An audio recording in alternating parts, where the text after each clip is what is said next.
যে আমরা রুই মাছটাকে নিয়েছি, এটাকে নুন দিয়ে ভালো করে মাখিয়ে রাখবো। মাছটাকে ভালো করে ধুয়ে নেওয়া হয়েছে, নুন দিয়ে মাখিয়ে আমি ফিরে আসছি 2 মিনিট বাদে। আমি মিক্সিতে কাঁচা লঙ্কা, আদা কুচি আর রসুন কুচি দিয়ে দিলাম। এটা আমি পেস্ট করে নেব।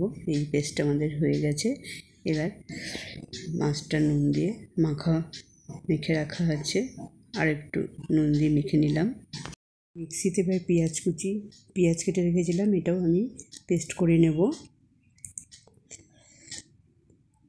এই যে পেস্ট হয়ে গেছে, একটা পাত্রে ঢেলে নিলাম। কাঁচা লঙ্কা, আদা ওটাও বাটা হয়ে গেছে। পেঁয়াজটা করা হয়ে গেছে আমাদের, পেঁয়াজ আর কাঁচা লঙ্কা। এবার পাত্র বসিয়ে দিলাম গ্যাসে, তেল দিয়ে দিলাম। তেলটা গরম হলে ফিরে আসছি। দিয়েছি তেল ঢেলে দিলাম কড়াইতে, তেল গরম হলে ফিরে আসছি।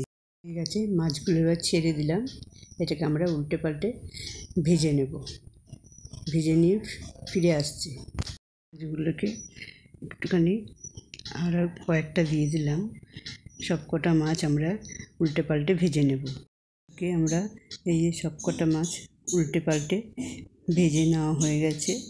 এই যে সব মাছ ভাজা হয়ে গেছে। করার পরে এগুলোকে আমরা সব তুলে নেব একটা পাত্রের মধ্যে।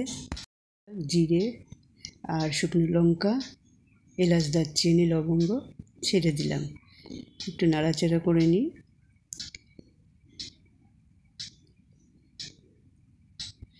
এবার নুন দিয়ে দিলাম।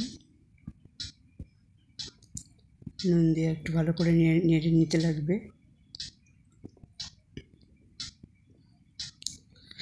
এবার আমরা পেঁয়াজের পেস্টটা দিয়ে দিলাম, আর কাজু বাদামের পেস্ট। আমরা সাদা জিরে, শুকনো লঙ্কা আর এলাচ, দারচিনি, লবঙ্গ দিয়ে দিয়েছি। এবার একটু নুন দিয়ে দিয়েছি, আর এই পেঁয়াজের পেস্টটা ছেড়ে দিলাম। এবার এটাকে ভালো করে তেলের মধ্যে নেড়ে নিতে লাগবে। তেল গরম হয়ে গেছে, এলাচ, দারচিনি, লবঙ্গ আর জিরে, শুকনো লঙ্কা দিয়ে দিয়েছি। এবার নুন দিলাম। তেলের মধ্যে আমি সব ছেড়ে দিয়েছি। এটা একটু নাড়াচাড়া করে নিই। এবার পেঁয়াজের পেস্টটাও দিয়ে দেওয়া হলো। এটা দিয়ে ভালো করে একটুখানি নাড়াচাড়া করে নিতে লাগবে। আমাদের ভাজা হয়ে গেছে। এবার এর মধ্যে আমরা ধনের গুঁড়ো, একটু জিরের গুঁড়ো দিয়ে দিলাম, আর কাঁচা লঙ্কা আর আদা রসুনের পেস্টটাও দিয়ে দেওয়া হলো। এবার এটাকে ভালো করে কষিয়ে নিতে হবে। কষিয়ে নিয়ে ফিরে আসছি। মশলাটার মধ্যে একটু জল দিয়ে দিয়েছি, এই জল দিয়ে দিলাম। এবার একটু নাড়াচাড়া করে ফিরে আসছি। এর মধ্যে কটা কাজু বাদাম আর এমনি চিনেবাদাম, এটা আমরা পেস্ট করে ফিরে আসছি। কাজু বাদাম আর পেস্টটা আমরা এর মধ্যে দিয়ে দিলাম, দিয়ে একটু নাড়াচাড়া করে ফিরে আসছি। টক দই আমরা এটার মধ্যে দিয়ে দিলাম। মশলা কষানো হয়ে গেছে। এবার এটা নাড়াচাড়া করে ফিরে আসছি।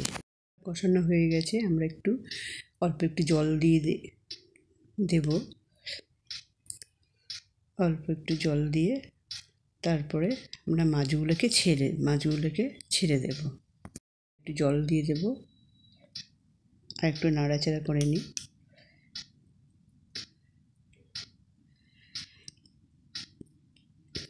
মশলা ভালো কষে গেছে, তেল ছেড়ে এসছে। এবারে আমি একটু জল দিয়ে দেবো। অল্প করে জল দিয়ে ঢাকা দিয়ে ফিরে আসছি। ভাজা মাছগুলোকে ছেড়ে দেব, দিয়ে একটু ফুটিয়ে নেব। তাহলেই আমাদের তৈরি হয়ে যাবে দই কাতলা।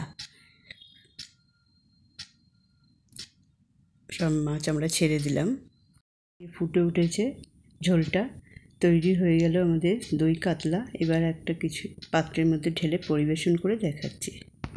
এর মধ্যে আমরা ঢেলে নিয়েছি দই কাতলাটা, দেখুন। এবার একটু ভাতের সাথে আমরা পরিবেশন করলাম। ভালো লাগলে লাইক, কমেন্ট, শেয়ার করতে কিন্তু ভুলবেন না।